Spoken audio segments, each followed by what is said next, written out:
John Long Silver Rails here. Well, I had this HO layout upstairs and it had a village on it and Tyco US1 racing. Well, I brought it down here to the dining area and took off a lot of the track, packed up the buildings, the Tyco US1. Instead, I have two simple loops, an HO Bachman Easy Track loop and a Markland HO or OO three-wheel loop. And I'm using it just as a test bed as I repair various locomotives or just test them perhaps to see how they run. And on the outer loop right now, which is the DC loop, I have just finished repairing a couple of Bachman F7s, you can see them there. They were a bit of a challenge. One of them had two cracked gears.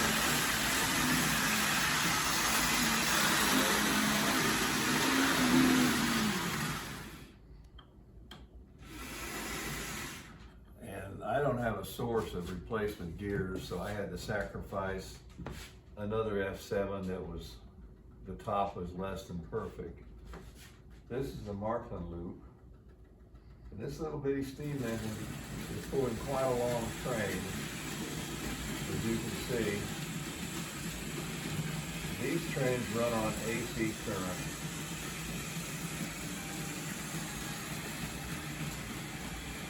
And on the little Markland transformer, if you want to reverse the train, you flip it to the left, which gives the engine a little impulse, and then it'll go backwards. So they're quite interesting trains and a lot of fun to mess around with. Now the reason I'm doing this video is that in making his rounds, one of my sons found some trains, and they're in this mystery box, and I have no idea what's in there. They may be fixer-upper trains. I just don't know what they are. So it's a complete surprise to me. So we're gonna open this box and see what's in here. Well, I've moved the box to a more comfortable position so I can display the trains on the table. This is a funny kind of a box, but it's the way it came in the mail. Now, here we go.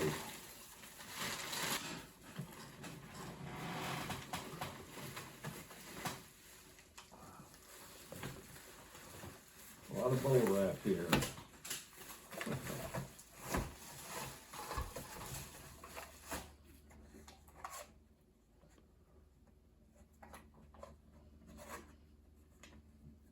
This is a really nice, eerie boxcar.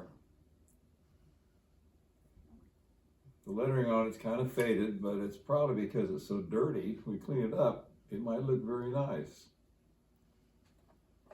It's a smaller 027 size from back in the day.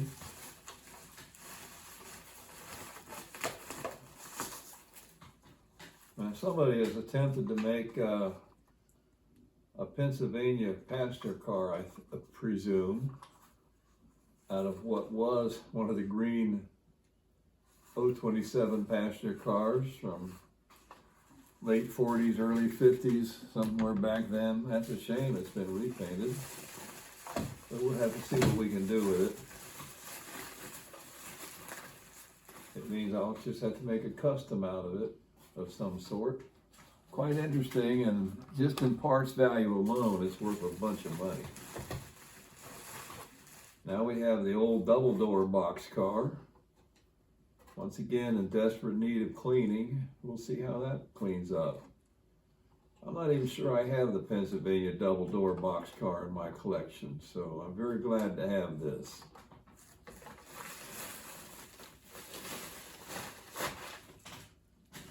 So that first batch is very good. Let's see what's next.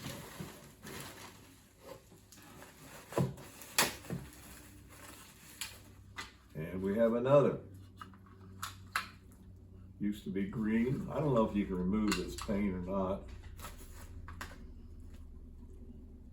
This one's missing this little screws that hold down the roof.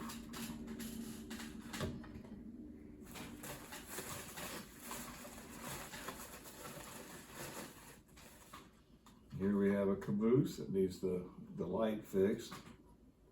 Nevertheless, it's a nice little caboose. Once again, the paint has been messed with, probably by the child that owned it back in the day. God bless that child. Now, so far these trains are very early post-war. This caboose, for example, September 1947, builder date. It has all the details on it, toolboxes and a smokestack and the plastic lenses. This one, which has been custom painted and has a big chip here, is the same thing. I figure I can lose this top and find a post-war top that looks really nice, but doesn't have all those nice details, and use the detail parts and really make a nice custom. By the way, my son told me that these items cost about $1 a piece. Now, just the trucks alone these days are going for like $7, so that's 15 bucks in parts, not counting the other parts that are on there. And I can vouch for that price, because I kind of have run out of success at train shows trying to buy the old post-war trucks. They're getting harder and harder to find. So even if you find one with a totally damaged top, those trucks are worth getting a hold of. So I imagine somebody, maybe a teenager, it's hard to know, but way back in the 40s, was having a great time with these old-time trains. God bless his soul.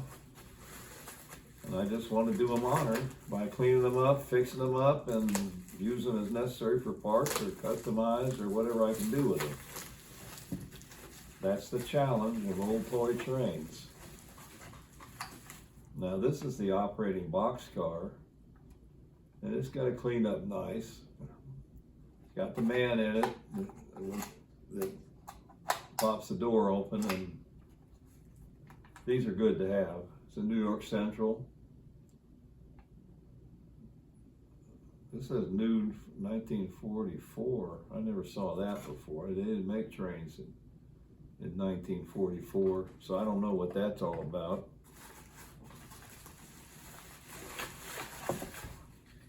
Well, we have a HO bonus car made out of wood that somebody put together. It's missing one of the ice things, but that'll be fun to fix up. Now, when I was young, they called these NMRA couplers. Now they call them horn hook couplers. But the old style shorty gondola, they're nice to have. Another HO car, Southern Railway caboose. The Southern serves the South. Custom metal wheels even. 1948 builder date, Lehigh Valley. And we have yet another green passenger car. Now Pennsylvania maroon or red, whatever you want to call it.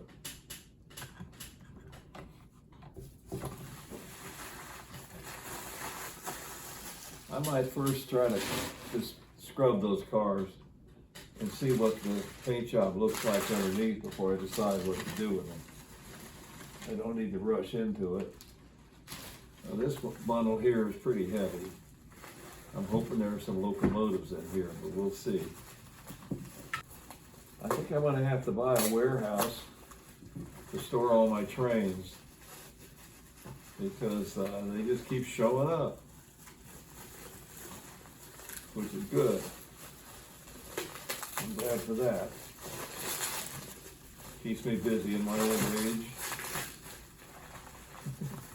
It's an interesting wrapping job we have here. Kind of like a puzzle wrap. Trying to figure out where it starts. And we have an HO locomotive. This is AHM. It also says Tempo, Tempo, made in Yugoslavia. It's a faded old, well, I think somebody weathered it. Illinois Central, heavily weathered. So that should be fun to fix up and get running. Probably just needs lubricating. And here we have an HO steam engine. I don't know who built it. I'm guessing, well, maybe Mantua. I don't really know. Trying to make out a name on the back here. Might say Fleischmann. I can't tell for sure.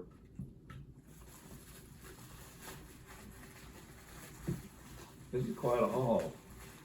Quite an interesting haul. Now this looks nice. A Rio Grande, Denver and Rio Grande. 480 steam engine.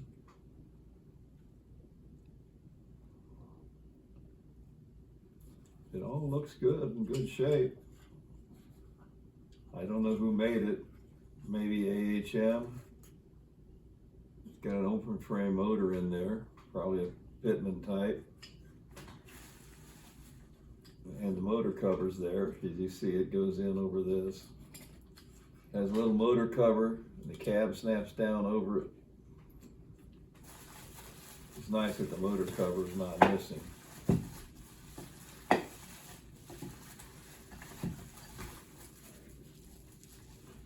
Same thing as this, got the cab that snaps down.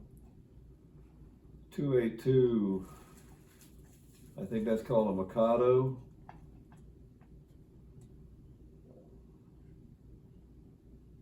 Probably Mantua, I'm not sure.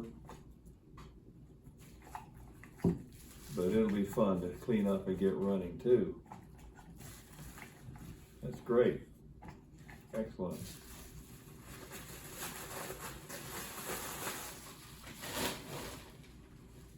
And the box continues. I think we have one more layer. The heavy stuff's at the bottom. This appears to be a steam engine. Let's see what we have here. When you understand that this whole box costs $44, you realize that this is quite a deal. This looks like it might be one of the higher end Lionel steamers too. Let's see. It has the 6-wheel trucks on the tender. It's been painted over, but that's a nice tender nevertheless to have. It's got the whistle in it.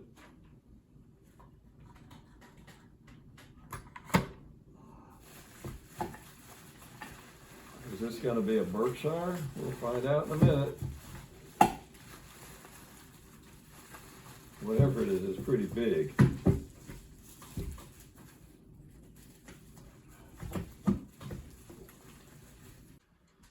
Now, based on the tender, although this has been re-lettered, I think it's a 736 Berkshire.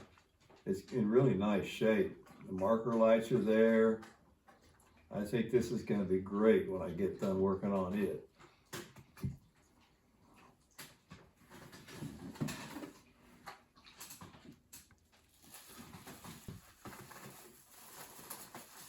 I might have to put a O-gauge test loop on this little layout behind me that I showed you at the beginning of the video. This is clearly a Tyco, which would have loads on it. And with it, we have parts, a truck, part of a roof, passenger car parts. This truck here is worth some money alone. So even though it's just parts, it's all worth a bunch of money. And this is part of a switch for the 022 electric switch.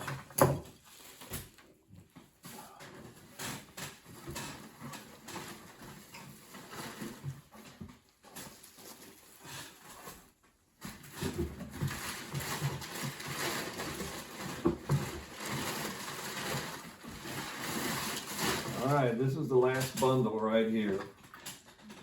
We'll see what's in here. And then we're done. I think it's going to be track.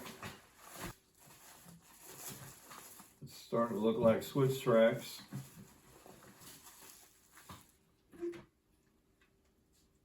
O22 remote switches. Now there was a time back in the heyday of collecting post-war Lionel trains. I'm talking about the 60s, the 70s, the 80s, before all this modern era stuff started, when these old switch tracks and things like this were in great demand.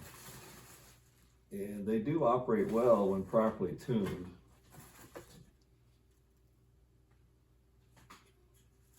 And they sold for quite a bit a pair back then. We have here 2 pair. In case you folks don't know, you can reverse this. On this one, for example, it's to the left, and on this one is, well, looking at it this way, it's to the right. Looking at it this way, it's to the left. But they're both right-hand switches. That way you can configure it if you have a space issue on your train layout. So these are really nice. The other thing about these switches, if you take off these plates, there are little wires under here that come loose. And if they come loose, the non-derailing feature won't work.